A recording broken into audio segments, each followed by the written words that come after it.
Chers amis, bienvenue au rendez-vous du partage des croissances spirituelles. Ce dimanche 7 juin, nous sommes en joie car nous célébrons la solennité de la Sainte Trinité. La Trinité est un mot composé de tri et unité, unis, c'est-à-dire trois personnes en un seul Dieu. Mieux dit, un seul Dieu en trois personnes. C'est-à-dire, il y a l'idée d'un Dieu qui est relation, mais un Dieu qui est indivisible. Nous faisons bien de le dire chaque fois que nous faisons le signe de croix. Au nom du Père et du Fils et du Saint-Esprit, le signe de croix est une profession de foi. C'est un acte de foi en un Dieu indivisible, mais amour. Le signe de croix est une profession de foi en un Dieu qui est l'alpha et l'oméga de notre vie, de nos activités quotidiennes. La pandémie n'a pas suffi que notre monde est encore traversé par beaucoup de colère. La première lecture de ce jour, le livre de l'Exode, avec Moïse, vient à point nommé et brille d'actualité, car Moïse qui vient de faire sortir son peuple de l'Égypte se trouve au cœur du chaos et des émeutes provoquées par sa communauté. Et il se trouve dans la colère et la frustration, car ce peuple se plaint à longueur de journée, alors qu'il bénéficie des bienfaits du Seigneur. Et Moïse va faire cette prière. C'est un peuple à la nuque raide, mais je sais que tu lui pardonneras et tu le traiteras comme ton héritage. C'est une prière qui nous arrive de faire pour notre monde, pour notre société. Tous les dimanches, l'Église prie pour les gouvernants. Et c'est beau.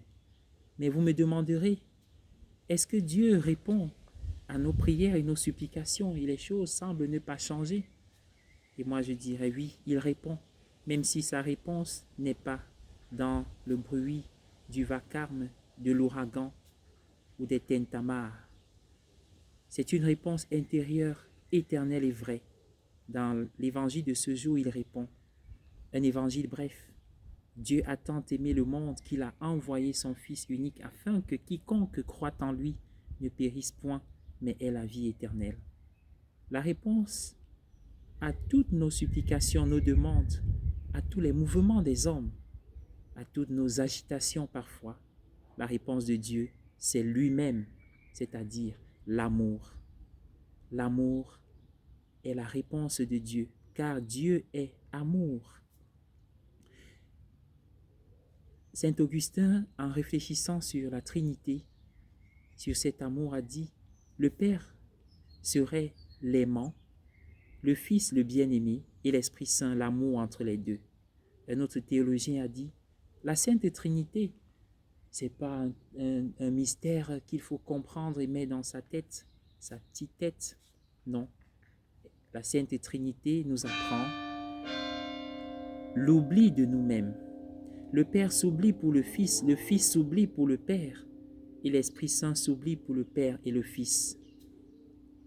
Rappelons-nous, dans la Genèse, il est dit, nous sommes à l'image de Dieu et à sa ressemblance, mais nous sommes à l'image d'un Dieu qui est amour. Hélas, qu'est devenue cette image aujourd'hui? Cette image a été bafouée par le péché. Cette image est ternie par le péché d'Adam, certes, mais le péché actuel de tous les jours, dans les journaux, la télé, dans notre vie. Que faire pour retrouver notre vocation première? Nous ne pouvons pas redevenir cette image parfaite d'amour de Dieu. Seul, il faut compter sur quelqu'un. Voilà pourquoi Dieu a envoyé un Rédempteur. Imaginons notre monde si nous retrouvions cette image de Dieu. L'unité, la paix que nous cherchons, que nos gouvernements cherchent, ne serait parfaite si nous ne retournions à l'origine. Non pas pour nier l'histoire du progrès, et du développement de la modernité et ses valeurs, mais en retournant à l'origine, c'est-à-dire à l'intérieur de nous-mêmes, pour retrouver l'intimité de l'amour entre les personnes trinitaires, c'est-à-dire l'oubli de nous-mêmes. Imaginons notre monde si les hommes vivaient et s'oubliaient les uns pour les autres, si dans nos familles, on s'oubliait les uns pour les autres, si dans nos lieux de service qui sont devenus parfois des structures de péché, parce que c'est la concurrence, c'est la haine, c'est le positionnement, si on travaillait en s'oubliant les uns pour les autres.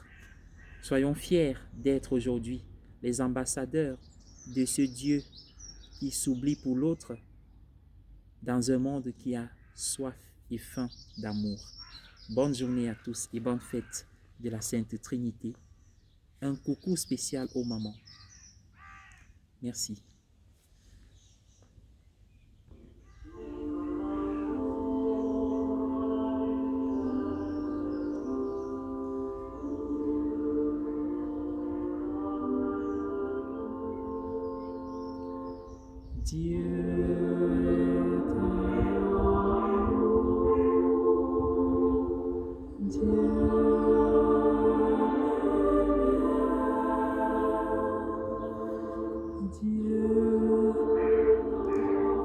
Seigneur, éclaire notre monde, que ton amour s'illumine pour nous.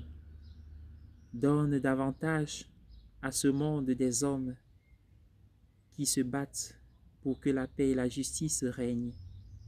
Soutiens les démarches des gouvernants et des décideurs, mais surtout mets dans les cœurs des chrétiens ce désir de s'aimer l'amour, d'être tes ambassadeurs partout, en commençant dans leur propre famille. Et quand c'est difficile, ne nous lâche pas.